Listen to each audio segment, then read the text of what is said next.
Friend, स्वागत है आपका अपने YouTube channel alpha beta gamma teaching world में।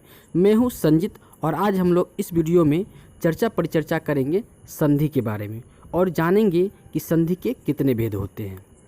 मेनली रूप से इस वीडियो में हम लोग संधि और उसके प्रकार के बारे में जानेंगे और नेक्स्ट वीडियो में हम लोग स्वर संधि के जो 5 भेद होते हैं, यन संधि, गुण संधि, दीर्घ संधि, वृद्धि संधि और अयादी संधि, इसके बारे में विस्तृत रूप से जानेंगे। तो चलिए वीडियो को बिना स्किप किए हुए अंत तक देखिएगा और ये वीडियो अगर आप लोगों को अच्छा लगे तो लाइक, सब्सक्राइब एंड शेयर करना बिल्कुल ना भूलिएगा और बगल में लगे बेल आइकन को दबाना बिल्कुल ना भूलिएगा ताकि इसी प्रकार का वीडियो का नोटिफिकेशन आपके पास जल्द पहुँच सके। तो चलिए वीडियो को तो हम लोग पहले पढ़ लेते हैं संधि एवं संयोग के बारे में।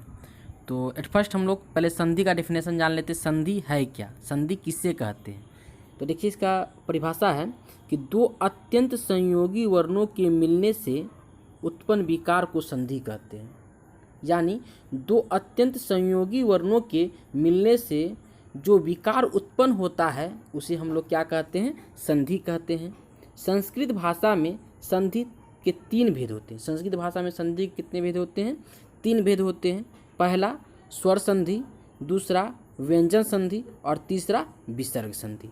ठीक है, तो स्वर संधि, व्यंजन संधि और विसर्ग संधि का भी हम लोग परिभाषा जानेंगे। उससे पहले हम लोग जान लेते हैं संयोग के बारे में, संयोग किसे कहते हैं। ठीक है, ये संयोग के बारे में हम लोग संयोग का परिभाषा हम लोग देख लेते हैं।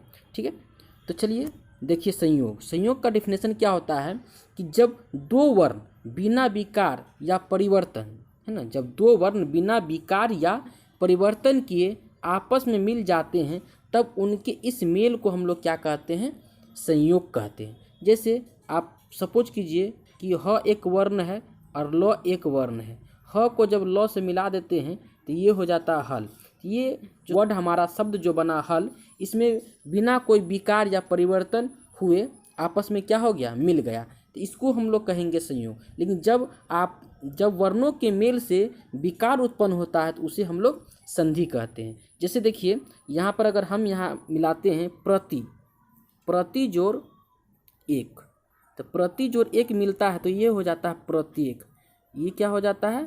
प्रत्येक हो जाता है। यहाँ पर हर्षिकार ती में हर्षई है और यहाँ एक में ए है, तो यहाँ हर्षई और ए मिलकर क्या बन गया? ए बन गया, है ना। हर्षई और ए मिलके क्या बन गया? ए बन गया। तो ये हो गया ये प्रत्येक। यहाँ विकार उत्पन्न हो गया। हर्षई और ए के मिलने से कौन सा विकार उत्पन्न हुआ? ए विकार उत्पन्न हुआ, इसलिए प्रत्येक हो गया। इसलिए इसे हम लोग संधि कहते हैं। और जब कोई विकार उत्पन्न न हो, यानी कि कोई परिवर्तन न हो वर्णों में, तो उसे हम लोग संयोग कहते हैं। यही संयोग और संधि में डिफरेंट है। चलिए अब हम लोग पढ़ते हैं स्वर संधि के बारे में कि स्वर संधि है क्या।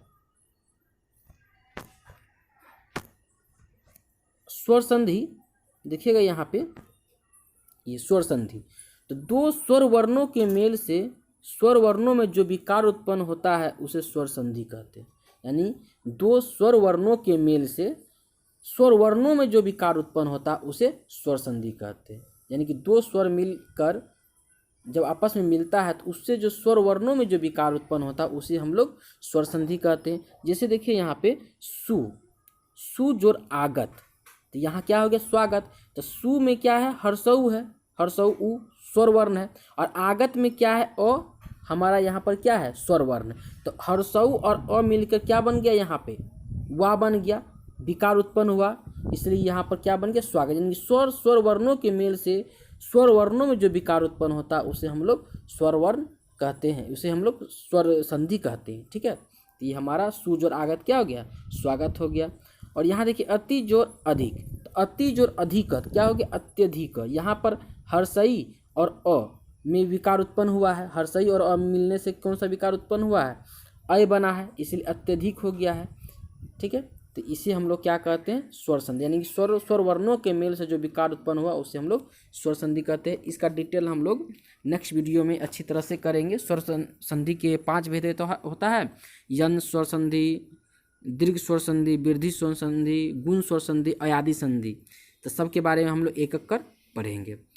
तो अभी हम लोग देख लेते हैं व्यंजन संधि का डेफिनेशन। चलिए व्यंजन संधि है क्या?